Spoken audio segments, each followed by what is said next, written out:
자유주의와 관련된 큰 학파가 사실은 4개쯤 있습니다. 4개.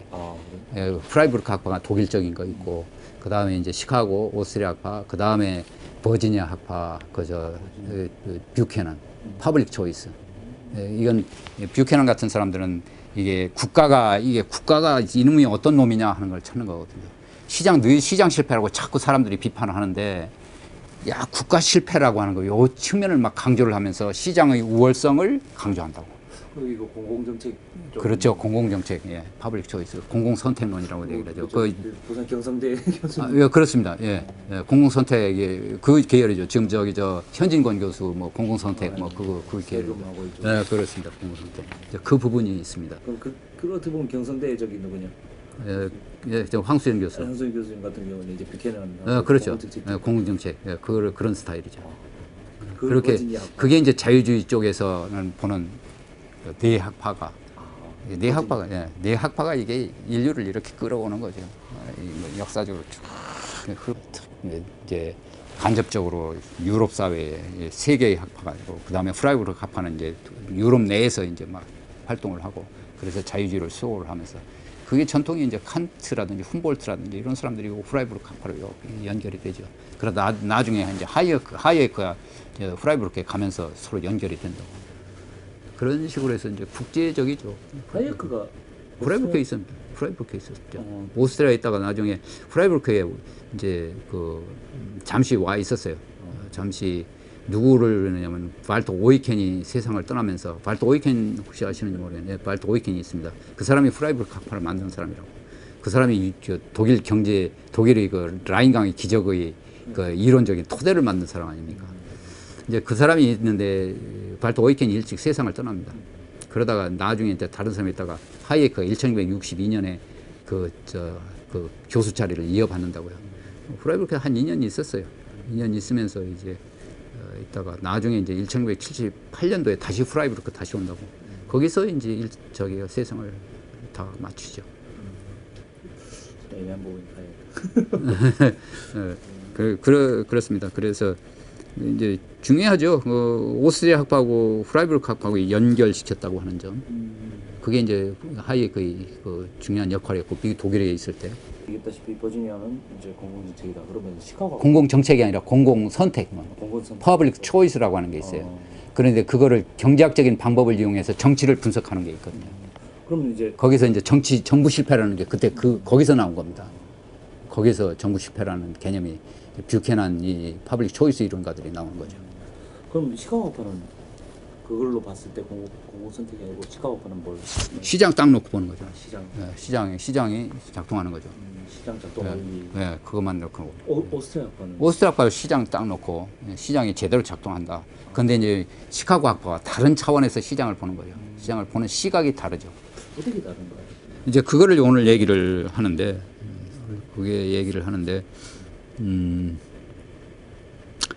오스트리아 학파에서 시장과 관련시켜서만 한 2가지만 얘기를 하면, 시장은 효율성이 아니라 자유라고 하는 측면이죠. 자유를 강조를 합니다. 효율성은 이건 결과적인 거고, 이건 뭐 그냥 자동적으로 나오는 거니까 우리가 연구할 필요가 없는 거다. 효율성 문제는 자유가 제일 중요한 것이다. 이렇게 나오죠. 근데 시카고 학파는 효율성을 딱 넣는다고요. 자원 배분이 중요한 거다. 이렇게 자원 배분으로 맞춰 나가는데, 특히 하이에크는 자원 배분은 이게 둘째 문제다. 그러니까 우리가 볼 때 이 사람이 쓰면 효율적이니까 이 사람이 써라 뭐 이런 그런 거 있죠. 그렇죠. 이게 뭐 누가 쓰든 상관없다. 이건 놔둬라. 자유다, 자유. 마음대로 인간한테는 중요한 게, 한 사회가 발전해 나가는데 가장 중요한 기본적인 가치는 자유를 놓고 봐라. 이렇게 놓고 보면 이제 시장이라고 하는 것도 이게 효율성이라는 가치로 놓고 보는 게 아니라 이게 자유라고 하는 가치로 봐야 된다. 이렇게 놓고 보는. 거의 뭐 좀 다르죠. 풀어놓고. 자유라는 아니면 이제 특히 사유재산 문제 이런 것. 그 다음에 시장이라고 하는 건 뭐 평화, 번영, 뭐 자율성. 거기에다가 특히 시장이라고 하는 게 자생적 질서, 하이에크 말하는 자생적 질서. 제젤로의 질서가 형성되는 과정이다. 이런 놓고 보죠. 그 다음에 두 번째로 그 오스트리아파가 강조하는 게 기업가 정신이죠. 기업가 정신을 오스트리아파가 굉장히 중시하죠. 미제스도 그렇고 하이에크도 그렇고 이게 새로운 것을 발견해 나가는 거예요. 새로운 것을 발견하는 기업가죠. 그래서 시장은 균형이 아니다, 과정이다 이거지. 과정이다. 과정 사상이죠. 과정 사상. 프로세스 사상입니다. 균형은 이게 정태적인 거거든. 그다음에 과정이라는 건 프로세스, 이건 완전 동태적인 거예요. 역동성을 중시하는 그런 과정이죠. 이 부분에서 많이 바뀌네요. 그 균형을 시카고. 예, 그렇습니다. 이 부분에서 완전히 바뀌죠. 그러니까 인간관도 달라질 수밖에 없어요. 방법론도 달라질 수밖에 없어요. 시카고 학파하고 완전히 달라질 수밖에 없습니다. 인간관이라고 하는. 인간관이 달라질 수밖에 없다고.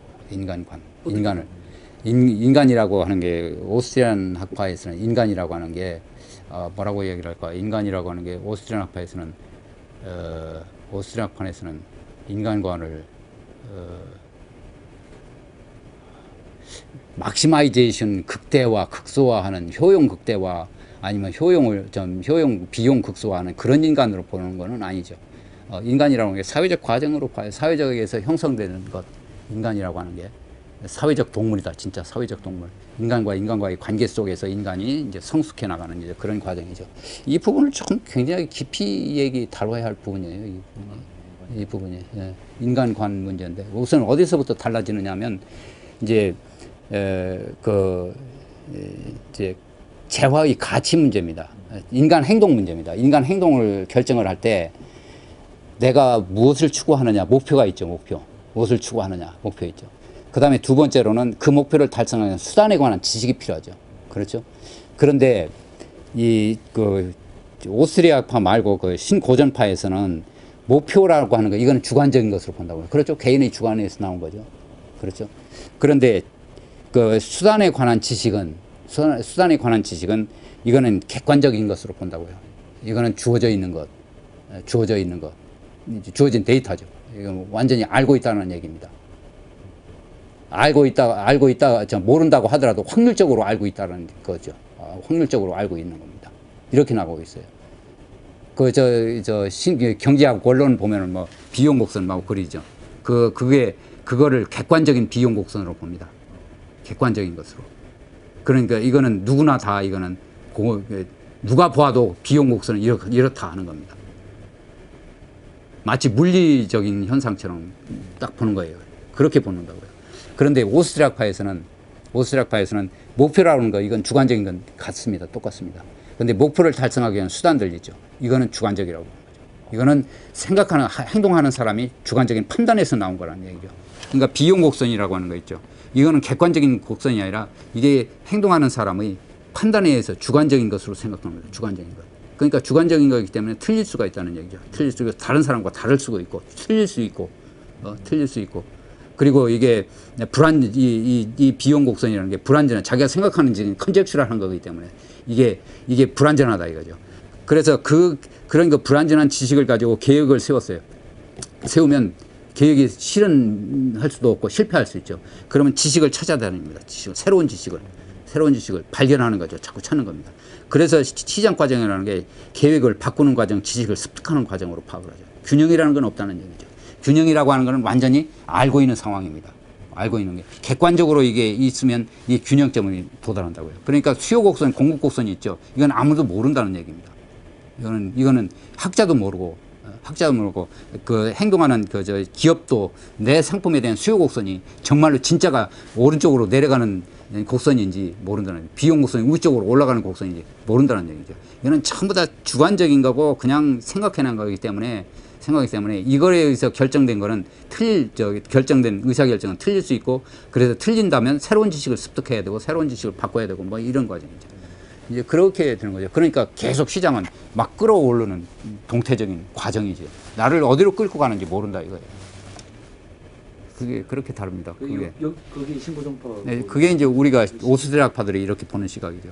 그 신고전파의 그대로 객관적인 부분을 보는 게 시카고 학파. 시카고 학파가 그렇게 보고 있어요. 그러니까 이론이 없어요. 이론이 없습니다. 이제 이해가 가. 이론이 참 없습니다. 오스트리아파의 강점이 바로 고정이거든. 강점이 그거고 거기로부터 이제 법 문제라든지 뭐 도덕 문제라든지 계속 변화시키면서 거기서 이제 어떻게 해서 질서가 형성이 돼, 어떻게 해서 왜 자생적으로 질서가 형성, 혼란 없이 자생적으로 질서가 형성되는지 이제 그런 문제들. 그래서 자꾸 이제 정보를 찾고 새로운 걸 하고 그렇죠. 하니까 이게 자생적으로 그러면서 이제 가격이 그때 어떤 역할을 해주는지 아니면 그때 이제 제도들이 어떤 역할을 해주는지 그런 거. 그러니까 내가 이게 필요할 때가 있고 안 필요할 때가 있고 이런 것들에 따라서 다 이제 가격도 변화하고 이런 것들이 그렇죠. 그게 뭐 마구 변합니다. 사람들이 또 시카고하고 오스트리아하고 엄청 헷갈려하죠. 헷갈려지요. 잘 모르죠. 그 정확하게 부분들을. 이 부분이 그 부분을 균형이냐 아니냐. 요즘 대학생들이 이제 자유주의 하면 너무나 헷갈려하고 하니까 그게 또 자유주의 공부하는 친구들 또 시카고 학파가 오스트리아 학파가 뭔지도 모르고 있고 주장하는 게 참 헤매고 있네. 그래서 인간이라고 하는 게 시카고 학파에서는 인간이라는 게 참 없어요. 객관적으로 보는 거. 그러니까 이 정신 이론이 필요가 없거든. 하이에크의 강점이라는 게 바로 그거였거든. 정신 이론이 있거든요. 그 센소리 오더라고 하는 거, 감각 질서라는 거. 그게 있거든. 어떻게 해서 들어오는 사물들을 어떻게 해서 인지를 해서 그 인지를 해서 행동으로 분출되느냐는 그 과정이 필요하거든요. 그 설명이 필요하거든. 이게 사실은 물리적인 거거든요. 아무것도 아니에요, 이거. 물리적인 거라고요, 이게. 물리적인 거예요. 뭐 여기 뭐 이 글씨도 아니죠, 이거는. 이거는 뭐로 이렇게 뭐 갖다 붙여놓은 겁니다. 근데 이걸 글씨로 이해를 하고 이걸 책으로 인식을 한다고요. 돈 있죠, 돈. 내가 항상 예를 드는 게 돈, 이게 셋붙이거든. 물리적인 거거든, 물리적인 거. 이 셋붙이를 어떤 경로를 거쳐서 어떻게 해서 이걸 돈으로 인식하느냐, 이거예요. 그게 하이에크의 이 정신이론이죠. 유인원들이나 뭐 동물들한테 돈 던지고 이건 쇳덩이도 아무것도 아닌데 인간이 그걸 받아들면은 돈으로 되는. 하이에크, 그렇죠. 돈이, 그러니까 이 책상이라는 건 물리학자가 보면 이게 책상이 아닙니다. 나무죠, 나무. 나무의 변형. 그렇죠. 물리적인 것들이요. 그런데 나무가 뭐 네모가 해되고 네모지고 뭐 이런 거죠. 그런데 우리는 이걸 책상이라는 용도로 인식을 하거든. 용도로 인식하는 거죠. 어떻게 해서 이걸 우리가 어떤 작용을 통해서 이걸 인식하느냐 이거예요. 머리를 저 책상으로 인식하느냐 이거죠. 시카고 학파를 얘기를 하면서 그래도 프리드만은 그래도 괜찮은 사람입니다. 앞으로 왜 프리드만 같은 사람이 미국에서 나올 수가 없는 이유가 있어요. 프리드만이 교육을 받은 거는 프랭크 나이트나 사이먼스 같은 사람이 철학적인 심오한 철학을 연구하고 공부를 했던 이 사람들은 경제학, 계량 경제학, 수리 경제학 이거에 접촉하는 수요 공급 곡선만 한 사람들이 아니거든. 전반적인 시장이라고 하는 조그만 틀 속에 거기에 주변에 들어있는 것들. 시장이라는 현상이 그냥 단순히 그 현상이 아니거든. 엄청난 큰 우주 속에서 등장한 거거든. 이 우주를 들여다보면서 시장이라는 걸 들여다본 사람이 이 사람들이거든. 그런 속에 되었기 때문에 밀턴 프리드만 같은 사람이 나왔다고요. 그런데 밀턴 프리드만 이후에는 그런 사람들이 없어요. 밀턴 프리드만도 뭐 완전히 그 짓만 하고 갔고, 계량 수리 이런 것만 해갖고 완전히 신고전파적인 방법을 써갖고, 그러니 앞으로 프리드만 같은 더 나와요? 사람이 안 나온다고요. 나올 수가 없습니다. 하이에크나 미제스 같은 사람이 왜 그 사람들이 나온 배경이 뭐냐? 이거는 독일적인 유럽적인 전통이죠. 엄청난 심오한 철학을 바탕 속에서 그 속에서 나온 사람들이거든. 근데 지금 경제학들이 전부 다 이거 계량이나 수리해가지고 나와요. 앞으로 그런 사람들 안 나온다고요. 문제가 나는 건 내가 아까 시카고 학파를 얘기하면서 바로 그 얘기를 하고 싶었는데, 근데 앞으로는 결코 파마 같은 사람들 이건 정말 하이에크나 미제스는 이건 장난친 거라고요. 장난. 한 몇 개 수리, 코스 같은 사람들. 이건 수리 몇 개 해가지고 노벨상 받은 사람들이라고요. 프리드만 같은 사람, 미제스는 노벨상도 못 받았지만, 이 속에 프리드만의 하이에크나 미제스의 세계에서 이렇게 보면, 파마 같은 사람들, 그냥 조그만 것, 경제학 전체적에서 조그만 한 부분들, 이거 건드리는 사람. 미제스나 하이에크는 그 인간에 대해서 전혀 다르게 보죠. 방법론에서. 미제스하고 하이에크는 하이에크 전혀 다릅니다. 미제스는 칸트적입니다. 칸트에서 나왔습니다. 하이에크는 휴움이나 아담 스미스 나왔거든. 거기에서부터 출발이 다르죠. 그리고 미제스는 경험론자가 아니거든. 칸트의 선업론자거든. 그래서 이 사람이 역사를 한다든지 무슨 뭐 진화를 공부한다든지 이거 웃기는 일이라고 보거든. 완전히 그 하나의 그 범주라고 하는 것 몇 가지 그 범주를 써서 논리적으로 도출하는 그 과정 그렇게 만들었거든요.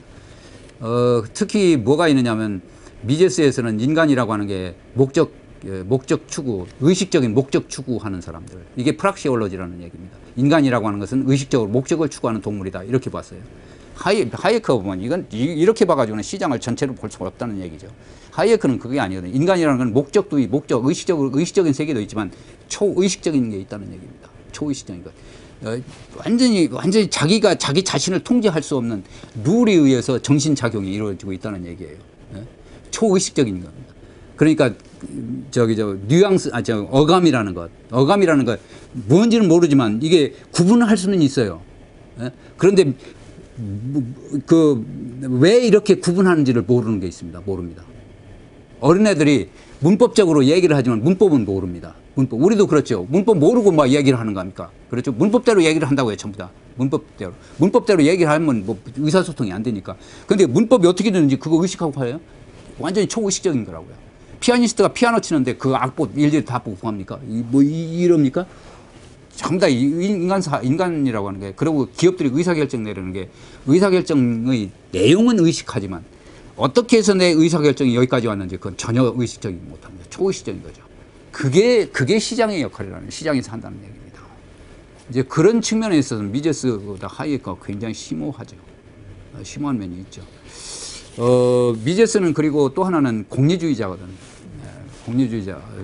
제레미 벤상 같은 것은 굉장히 숭상하고. 미제스 결정적으로 얘기를 하지 않습니까? 그 국가의 그 역할 문제. 국가의 역할이라는 게 이거 있을 수 없는 거다 말이지. 이건 코스트 베니피트 분석을 통해서나 국가의 과제를 얘기할 수 있는 거다. 뭐 이런 식으로 얘기를 해버린 거고요. 그 다음에 지식의 문제에 있어서도 하이에크가 뭐 월등하죠. 그 다음에 사회주의 계획경제가 왜 망했느냐. 내가 처음부터 이제 오스트리아 학파를 소개를 하면서 이게 제일 첫 주제로 나오기 시작을 했는데 왜 사회주의 계획경제가 망했다고 봐요? 한번 생각해 보세요. 왜 망했습니까? 화폐로, 이거 돈으로. 화폐, 돈 계산하게. 네, 그래도 이제 아시니까 그렇게 답변하죠. 근데 지금까지 이 사회주의 계획경제가 왜 망했느냐 하는 게 설명 못하는 사람도 많고, 근데 주로 이제 인센티브 문제로 해결합니다.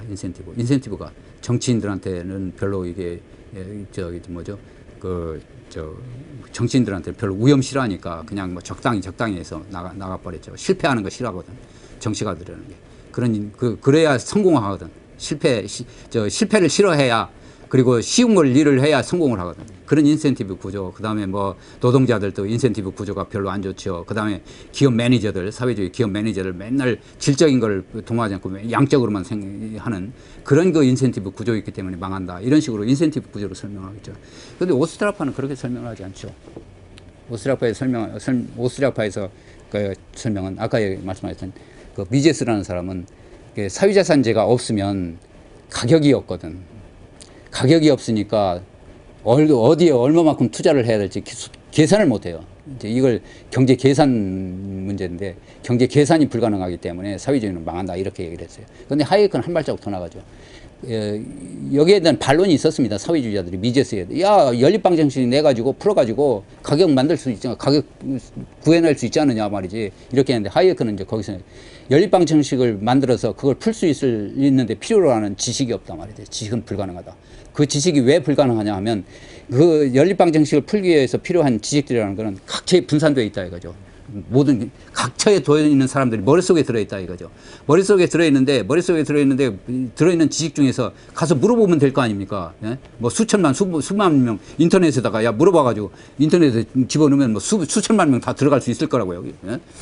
그렇게 해서 그러면 숫자로 표시할 수 있는 지식들이 있는데 그런 지식은 뭐 얼마 구할 수 있단 말이지. 그런데 두 번째 말로 표현할 수, 통계로 수치로 표현할 수 없는 지식이 있어요. 말로만 표현할 수 있는 지식. 그런 것도 이제 말로 표현하면 되겠죠. 그런데 하이에크는 거기에서 멈추지 않았죠. 지식 중에 지식이 사람들이 머릿속에 가지고 있는 지식, 행동을 결정해 주는 지식이라고 하는 것은 초의식적인 이게 대부분이다 이거죠. 90%, 98%라는 얘기입니다. 그게 우리 일상 생활을 저하한다 이거죠. 그런 지식이. 그런 지식은 초의식이니까 때문에 자기가 의식하지 못하기 때문에 자기 자신에게도 말할 수 없는 것들이죠. 내 스스로에도 전달 못하는 지식이라고요. 그거를 관료들한테 계획경제를 하는 사람한테 전달해 줘야 되는데 전달할 수 있습니까? 전달 불가능하죠. 그러니까 계획경제 규제라고 하는 게 완전히 실패할 수가 없다는 거죠. 이 사람들이 이게 지식의 문제 때문에 실패할 수밖에 없다는 거죠.